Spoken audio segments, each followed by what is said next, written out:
On pourrait croire à un énième coup de yo-yo diplomatique. Donald Trump a de nouveau menacé la Russie de sanctions, mais aussi, chose nouvelle et bien plus surprenante, contre l'Ukraine. S'adressant à la presse à la Maison-Blanche le 26 août, le président américain a admis quelques difficultés pour obtenir son fameux deal pour l'Ukraine, sans en abandonner l'idée et refusant visiblement de paraître faible. À bien des égards, Poutine est dans la partie. Parfois, il sera là et Zelensky ne sera pas là. Je me demande, qui avons-nous aujourd'hui? Je dois avoir les deux en même temps, mais je veux que ça se termine. Nous avons des sanctions économiques. Ce ne sera pas une guerre mondiale, mais ce sera une guerre économique. Cela pourrait être mauvais pour la Russie et je ne veux pas ça. Mais Zelensky n'est pas non plus innocent, d'accord? Il faut être deux pour danser le tango. J'ai une bonne relation avec Zelensky maintenant.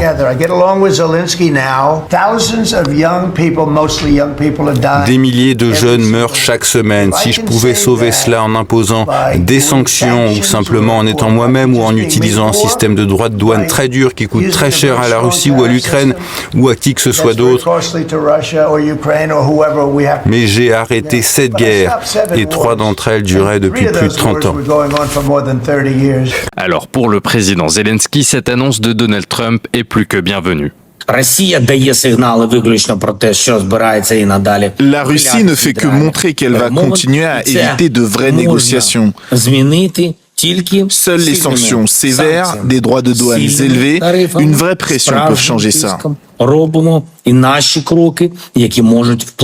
président américain a toutefois balayé les inquiétudes russes concernant la légitimité de Volodymyr Zelensky, dont le mandat a pris fin en mai 2024 et dont la signature, selon Moscou, pourrait ne rien valoir.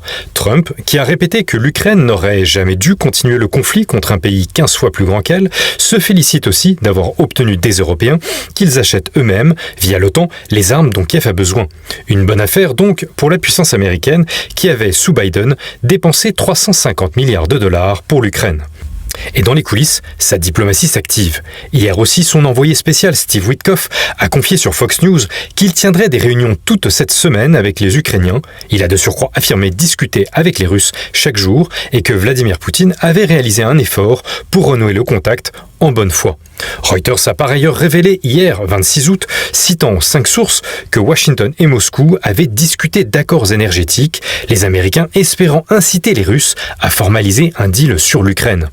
Les parties ont discuté de la possibilité de voir la société ExxonMobil intégrer le projet pétrolier et gazier russe Sakhalin 1 dirigé par Rosneft et que la Russie achète du matériel américain pour ses projets gaziers. Une autre piste évoquée était l'achat de brise-glace à propulsion nucléaire russe par les États-Unis, la Russie étant la seule à maîtriser cette technologie indispensable en Arctique. À cela s'ajoutent aussi des discussions sur un accord de contrôle des armes nucléaires qui pourrait inclure la Chine. Witkoff espère la fin du conflit avant décembre 2025, tout en admettant que la décision d'abandonner le territoire non conquis par la Russie dans le Donbass appartenait à Volodymyr Zelensky. Or, jusque-là, le dirigeant ukrainien fait la sourde oreille. Sur le front pourtant, les troupes russes exercent une pression difficilement soutenable pour les forces ukrainiennes qui comblent douloureusement les brèches.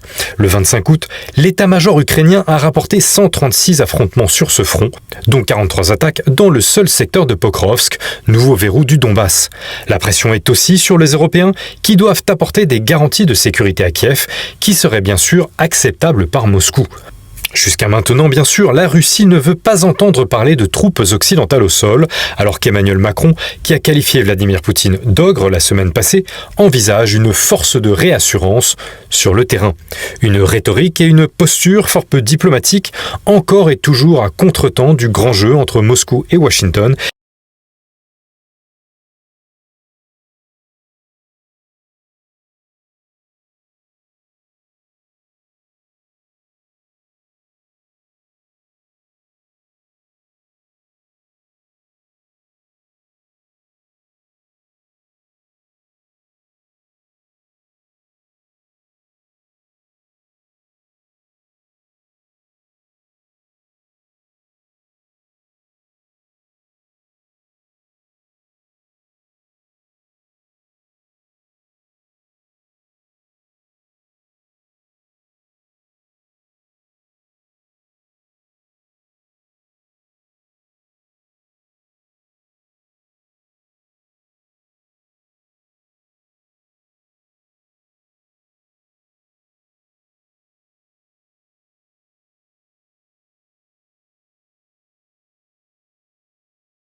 Raphaël Auclair, Vladimir Poutine et Donald Trump se projettent déjà dans l'après-Ukraine, vont plus vite que les dirigeants européens dépassés par les circonstances. Vladimir Poutine a en effet déclaré le 22 août dernier, alors qu'il visitait un centre de recherche nucléaire, percevoir une lumière au bout du tunnel dans les relations entre la Russie et les États-Unis, saluant une discussion franche avec Donald Trump.